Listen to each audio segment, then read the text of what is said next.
maging bahagi ng Philippine Identification System o Philsys. Ang Philsys 101 ay magbibigay ng impormasyon at mga updates tungkol sa Philippine ID program ng Philippine Statistics Authority. Be Philsys informed. Be Philsys updated. Ang Philippine Identification System o Philsys ay naglalayong mabigyan ng pangunahing patunay ng pagkakakilanlan ang bawat Pilipino.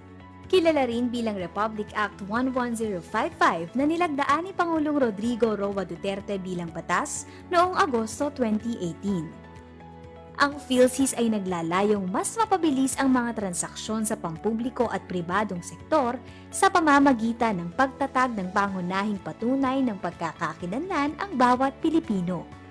Dahil sa Philsys, magkakaroon ng mas maayos at mabisang paraan ng paghahatid ng serbisyo sa mga mamamayan. Kilalanin ang tatlong components ng Philsys. Una, ang Philsys number o PSN. Ang PSN ay isang mahalagang feature ng Philsys na nagsisilbing natatangi at permanenteng identification number ng mga nakarehistro sa Philsys. Paalala na ang PSN ay isang sensitibong impormasyon na hindi dapat ibahagi kaninuman maliban sa PSA o kung ito ay pinahihintulutan ng batas. Kaya mayroong Philsys Card Number o PCN, ang pampublikong bersyon ng PSN na siya lamang dapat na gamitin sa ating pakikipagtransaksyon, pisikal man o online. Ang PCN na makikita sa inyong PhilID ay isang added security feature ng Philsys para maprotektahan ang inyong PSN. Pangalawa, ang PhilID naman ay ang non-transferable card na maglalaman ng biometric at demographic information tulad ng buong pangalan, araw ng kapanganakan, tirahan, larawan, at Philsys Card Number o PCN. Muli, panatilihing pribado ang inyong PSN at gamitin ang PCN sa inyong PhilID sa mga pampubliko at pribadong transaksyon. Magagamit ang PhilID sa iba't ibang transaksyon tulad ng over-the-counter transactions kagaya ng pag-a-apply ng bank account, pagkuha ng remittance, at iba pa. Pangatlo, ang Philsys Registry ay ang maglalaman ng PSN at registered records na na-encode sa system. Mayroong tatlong hakbang ang Philsys registration. Step 1. Kokolektahin ang demographic at ilang batayang impormasyon at magseset ng appointment. May dalawang pamamaraan ng pagpaparehistro sa Step 1 registration. Una ay ang house-to-house Step 1 registration para sa mga lugar na may mataas na bilang ng low-income households na nagsimula noong October 2020 at ang pangalawa ay ang online Step 1 registration na bukas para sa publiko. Para sa house-to-house Step 1 registration, nagpadala ang PSA ng data collector sa mga tirahang kabilang sa mga lugar na may mataas na bilang ng low-income households. Para naman sa karamihan sa atin, ang registration ay maaaring gawing online gamit ang ating computer o smartphone. Para sa pagbubukas ng online Step 1 registration, antabayanan ang updates sa official Facebook page ng Philsys at sa PSA website.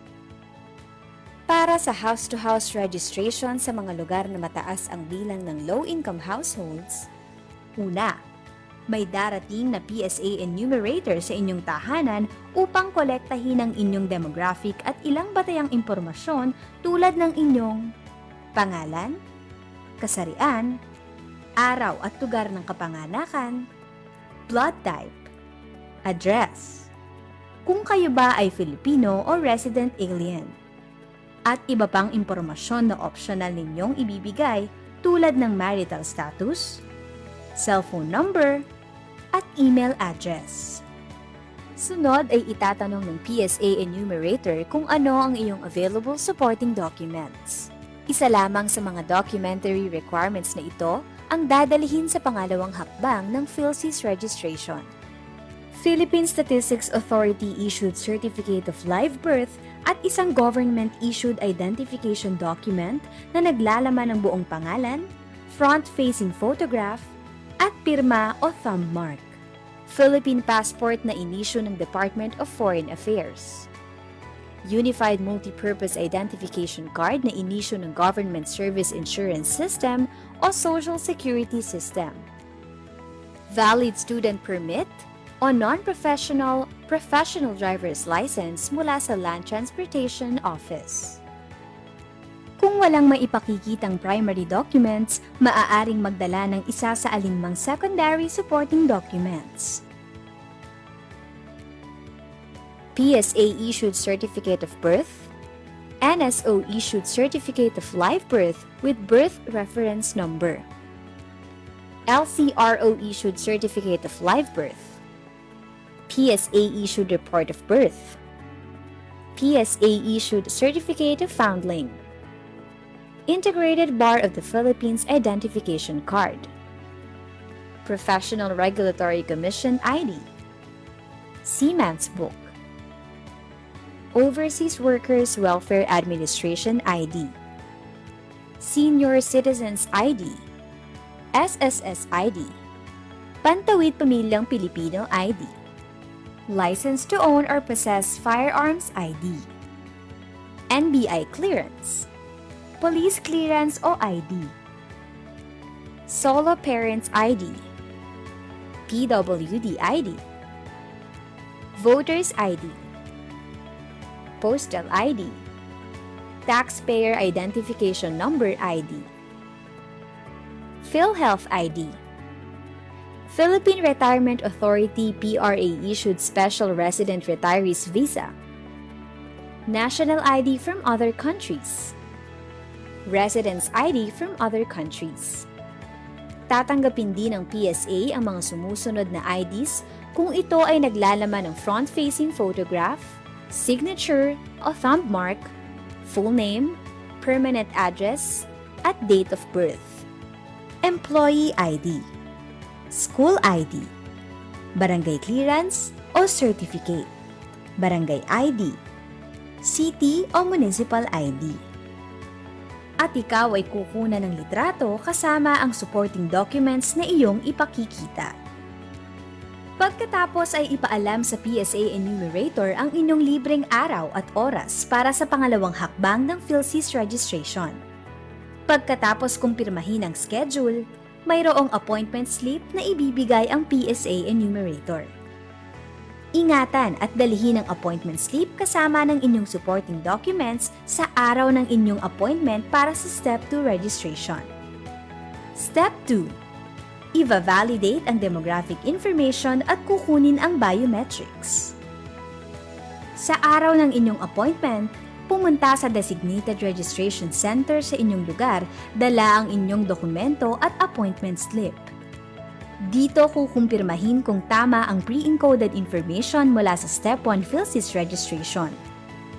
Kung kumpirmadong tama ang nakuhang impormasyon, kukunin na ng RegKit operator ang inyong biometric information tulad ng inyong iris scan, fingerprints, at litrato. Panghuli ay kunin at itago ang kopya ng transaction slip. Paalala lamang na ingatan ang transaction slip dahil ito ay gagamitin upang makuha ang inyong PhilID sa Step 3 registration. Step 3. I-issuehan ng Philsys number o PSN at ng PhilID. Ihanda ang transaction slip mula sa Step 2 registration na gagamitin upang makuha ang inyong PhilID. At sa pamamagitan ng PhilPost, ay ihahatid ang inyong PhilID sa inyong tirahan. Ito ang tatlong hakbang ng pagre-rehistro sa Philsys. Antabayanan lamang ang mga anunsyo tungkol sa Philsys registration. Para sa kaligtasan ng target registrants at registration staff, nagsimula ang Philsys registration noong October 12, 2020 sa mga lugar na may mababang ulat o kaso ng COVID-19. Kasama sa low-risk areas na ito ang 664 cities and municipalities in 32 provinces. Nakipag-ugnayan ang Philippine Statistics Authority o PSA sa Department of Social Welfare and Development o DSWD, Department of the Interior and Local Government o DILG, at local government units para sa maayos at ligtas na Philsys registration. Para sa mas maayos at ligtas na Philsys registration, mahigpit na ipinatutupad ang health at safety standards. Makatitiyak ang publiko na ginagawa ng PSA ang lahat upang makapaghatid ng maayos at ligtas na Philsys at maparehistro ang karamihan ng Pilipino sa pagtatapos ng taong 2022. Be Philsys informed. Be Philsys updated. Para sa karagdagang mga kaalaman at update tungkol sa Philsys, i-like ang Philsys Facebook page o magtungo sa Philsys website na www.psa.gov.ph/Philsys. Para sa feedback at mga katanungan, maaaring tumawag sa hotline na 1388 o mag-email sa info@philsys.gov.ph. Makilahok sa pag-unlad at magpakilala. ID natin to. Tara na at makiisa. Ito ang Philsys, ang ID ng bawat Pilipino.